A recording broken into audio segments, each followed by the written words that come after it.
নমস্কাৰ বন্ধু বান্ধৱীসকল মই আজি আপোনালোকৰ ওচৰলৈ নতুন ৰেচিপি এটা লৈ আহিছোঁ ৰেচিপিটো হ'ল মৰচিয়া শাক এনেকুৱা ৰঙা ৰঙা এয়া মই আধা কাটিলোঁ বাৰু এয়া দেখুৱাবৰ কাৰণে আপোনালোকক একেডাল হেৰি কৰিছোঁ মৰচিয়া শাক বইল কেনেকৈ ভাজে আজি মই জুইতে বনাবলৈ আৰম্ভ কৰিছোঁ এয়া কাটিছোঁ মই মৰচিয়া শাক এয়া শাককেইডাল কাটি লৈছোঁ এয়া হালধি নিমখ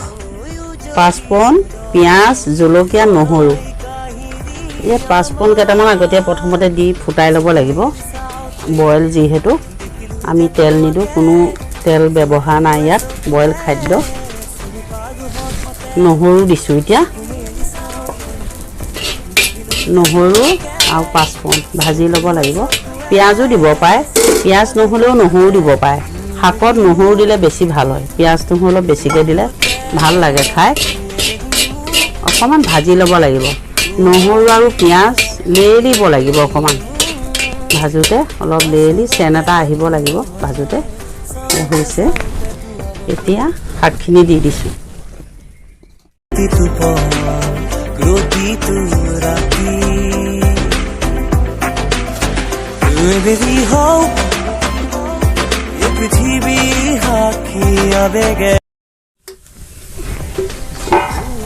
শাকখিনি লৰাই ল'ব লাগিব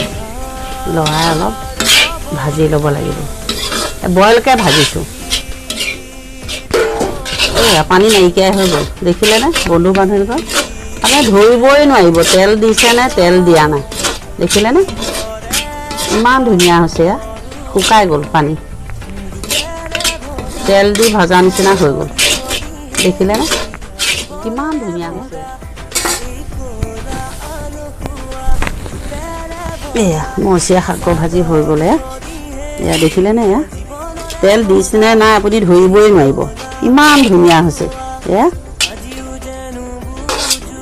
বেমাৰী মানুহৰ কাৰণে বহুত ভাল সেইকাৰণে মই আপোনালোকক আজি বনাই দেখুৱাবলৈ লৈ আহিলোঁ এয়া দেখিলেনে